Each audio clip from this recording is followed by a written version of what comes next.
Hello, everybody. I'm going to take you through our meeting agenda here and highlight some of the main points that we need to consider as a department and as a university as a whole. So, the first thing that will come up in this particular conversation is our adjustment of our Common Upper Division Status courses. And just give some rationale behind why we are doing this. Secondly, and this is where we'll spend most of our time, is to discuss what DPI has recently told us that we will need to do in our reapplication for 4 of our programs. One of them, music, we've already made some pretty significant strides in. Thank you to Lumen Chaka on that.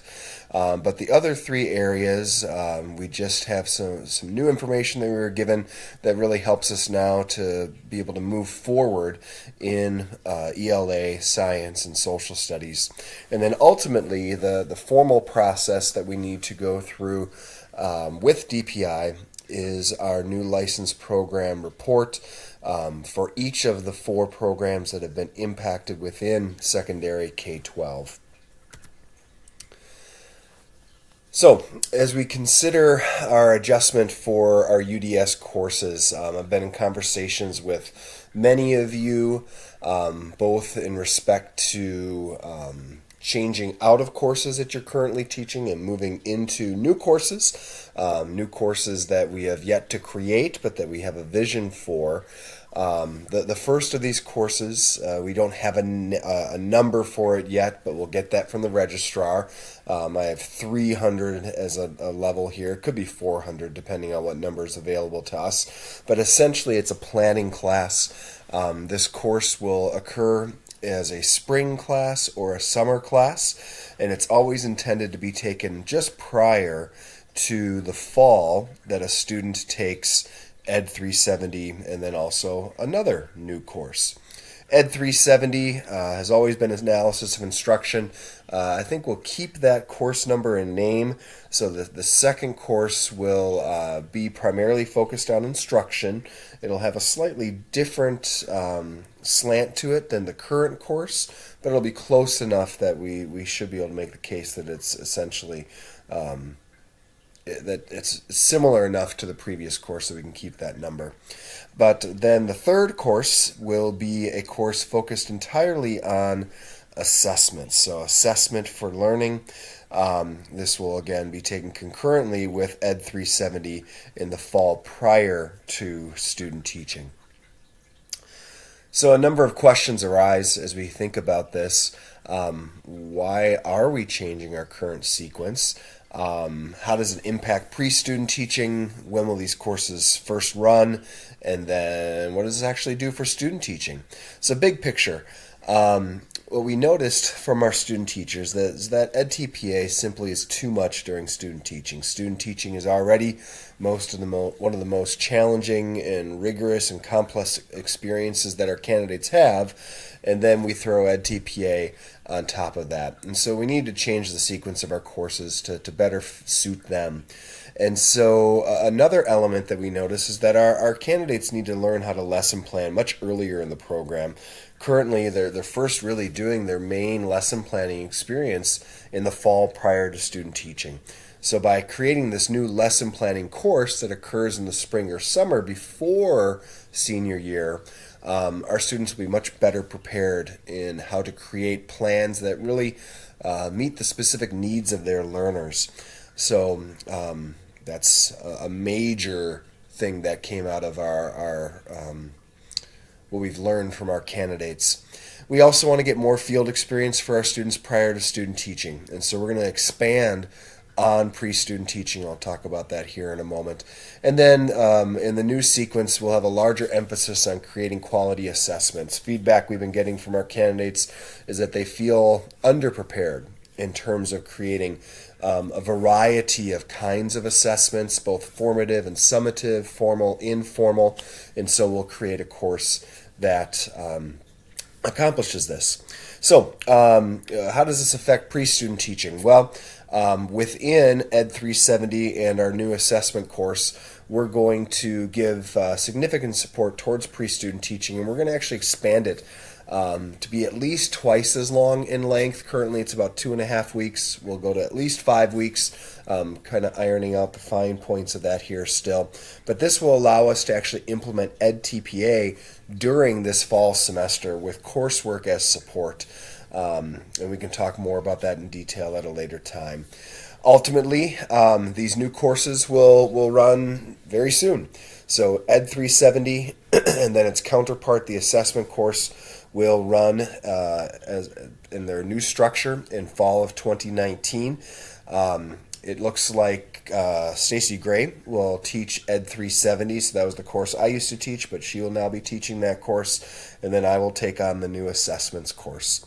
Our course that will focus on lesson planning, again, don't have a course number, but planning for learning, something to that effect. Jennifer Becker has agreed to teach that class, and so I'm excited for this new sequence. What will this do for student teaching? I do think that right now, the first placement, half of student teaching is just dominated by EdTPA. And so by getting that focus out of that first placement, we're going to allow our student teachers to really just focus on the teaching practice and all the variety of things that come with that first experience. And so it really should allow them to have a more robust student teaching experience that we can reflect upon together in a much better fashion. So, the much larger topic is our reconsideration of our structure, potentially reconsidering the structure for ELA, science, and social studies. And so I want to encourage us to be able to think outside the box, to think creatively for our students, to prepare them best. So a couple things just to kind of set the groundwork, to compare the credits of what occurs for our candidates, and you can see the variety of credit counts that are here. Ultimately, for our public ed candidates, those that are secondary ed, they have 79 credits in their core plus the education coursework. If they're K-12, they take an additional psychology class. And then our Lutheran ed candidates, they have an additional theology class in the core, and then their education coursework is identical, but then there's 6 extra theology or potentially a philosophy class if they're Christian teacher certificate students. So their credit bearing is much larger. Here are the actual counts for you to see in an easy comparison. So as we do the rest of this analysis, I'm going to actually take the smallest number of all of these throughout. It is probably of all the different groupings. I wouldn't say it's the largest, but it's as large as other groups in terms of number of candidates. So bear in mind that there are additional credits for other candidates compared to what I'm going to be analyzing as we look through this. All right, so putting forth a couple hypothetical semester situations. If somebody only took 16 credits a semester, with the exception of student teaching, they'd have 125 total credits. We've been given the encouragement for the last couple of years to try to get our programs down to 120 credits or close to it, and a number of our programs already are there. You'll see as we unpack these 3 majors, I don't think it's realistic to get close to 120 just with what we need to be able to do for these students to prepare them to teach. And so that's why I want to look at these couple scenarios. So if we had students that were taking 18 each semester with the exception of student teaching, that puts them at 139. Obviously, that's many more credits than their lesser credit counterparts. Couple other scenarios to kind of play through. What if a student took a couple semesters where they have a full-time load and then some lesser semesters, then they're at 129. Or if we had somebody who took minimal amounts throughout, but then took a summer. Again, we plan to have professional ethics offered in the summer term and our updated lesson planning class. There are other ed classes that are summer term classes, but with the Route 38, this is a realistic option for those students. Another scenario would be if students were to do the kind of partial semester, the couple of full loads, and then a number of smaller loads, and then a summer term. This is a fairly realistic scenario, 135 credits. And then this is the super duper, I'm taking everything all the time kind of a scenario.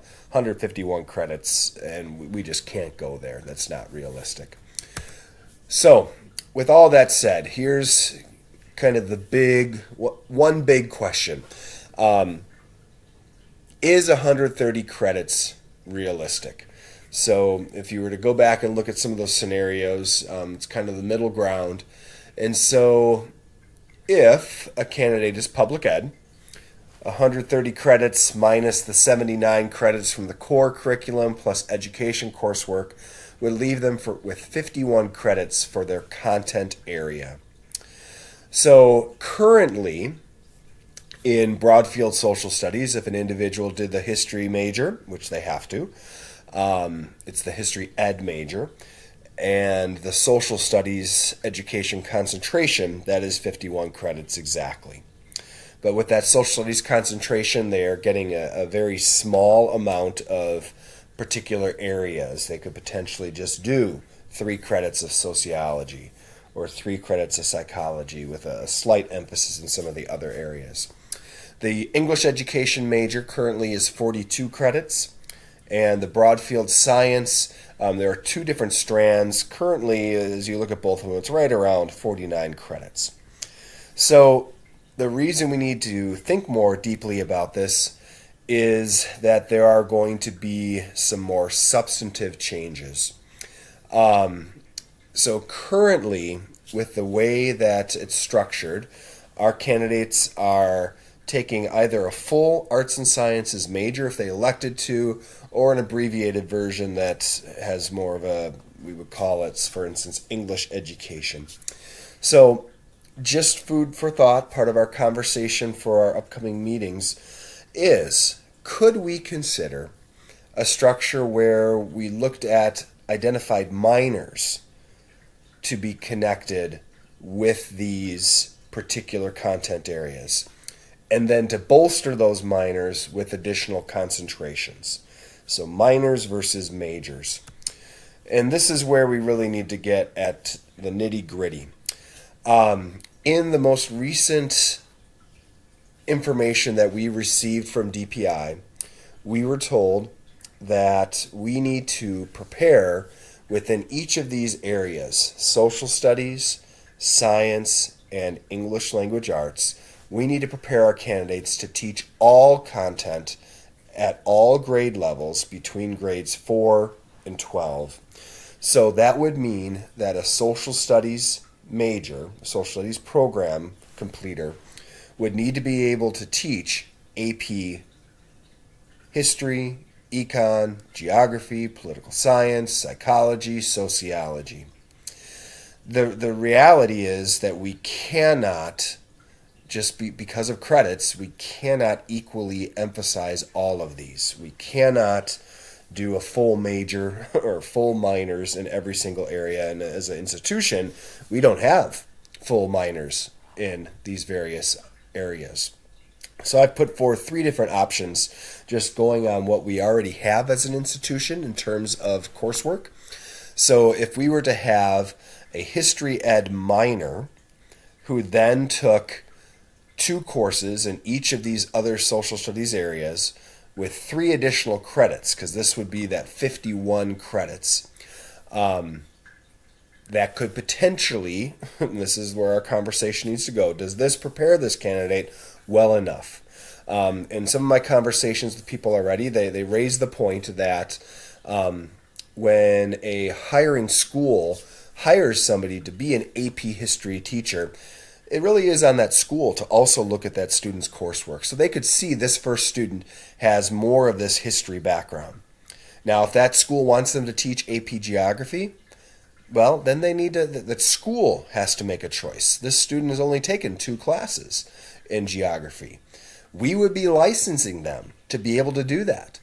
But again, do we have the capacity in terms of credits to be competitive with other institutions, to go high enough in credits here to be able to prepare them adequately in all these areas? And I just don't know if we do.